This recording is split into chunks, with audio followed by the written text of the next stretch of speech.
नमस्ते जी। वैदिक राष्ट्र में आपका स्वागत है। अगर कोई आपको गालियाँ बके तो आप क्या करेंगे? स्वाभाविक सी बात है, आप प्रतिक्रिया करेंगे।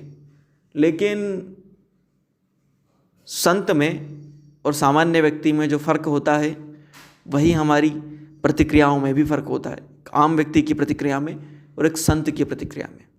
इसी बारे में आज हम और जानेंगे एक छोटी सी कहानी के जरिए।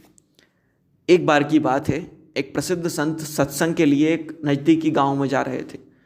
अपने गांव से जैसे ही वह निकले तो कुछ ही दूरी पर चौपाल के पास एक उनका घोर विरोधी मिल गया।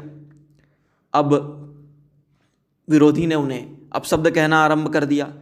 संत मुस्कुरा दिए, कुछ नहीं बोले। तो विरोधी को और बुरा लगा, वह उन्हें अपशब्द कहता हुआ उनके पास तक आया।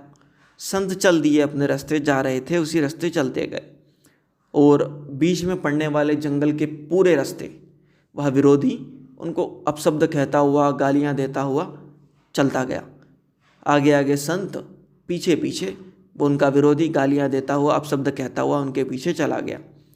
अब अगला गांव जहां संत को सत्संग के लिए जाना था, उसके ठीक पहले संत रुक गए। उन्होंने कहा कि भाई, अगर तुम्हें कुछ और भी कहना हो तो यहीं कह लो।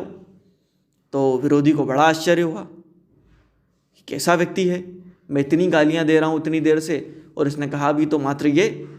तो बोले, तुम्हें क्या फ़र्क पड़ता है, तुम किस चीज़ से डरते हो, मैं गालियां दूँ तो दूँ। बोले, नहीं, मुझे तुम्हारी फिक्र है, इतनी दूर तक तुम मेरे साथ आए हो तो तुमसे स्नेह हो गया है। अगर इस गांव में तुम मेरे साथ चलोगे और अपशब्द कहोगे तो इस गांव के लोग ज़रा मुझसे प्यार करते हैं, तो हो सकता है तुम्हारा कोई अहित कर दें। इसीलिए मैं चाहता हूँ कि तुम्हें जितना भी अपशब्द कहना हो, जी भर कर मैं यहीं बैठा हूँ, यहीं कह लो। जैसे ही उसने यह सुना कि कैसा अनुपम करुणा से भरा हुआ हृदय है, कैसा प्रेम है इनको सबसे, उसका हृदय परिवर्तित हो गया और उसके बाद वह ईश्वर का भक्त बन गया।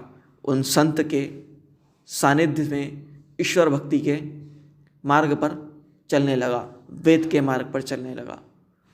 इसी तरह आप भी अपने जीवन में कभी प्रतिक्रिया दीजिए।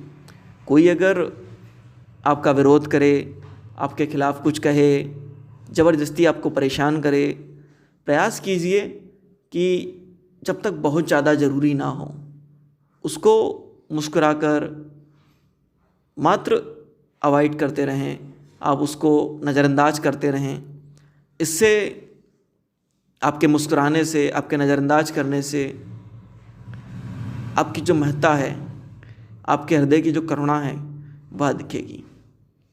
इसीलिए इस सूत्र को जीवन में उतारिए, अपने आप को जीवन की दौड़ में, जीवन के रास्ते में एक कदम आगे बढ़ाइए और साथ ही साथ उन्नति की ओर अग्रसर होइए।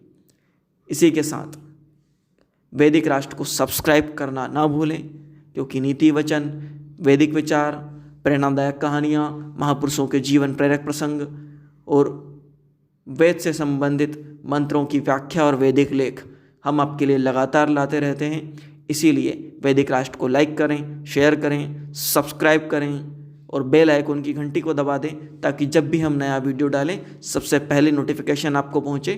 धन्यवाद।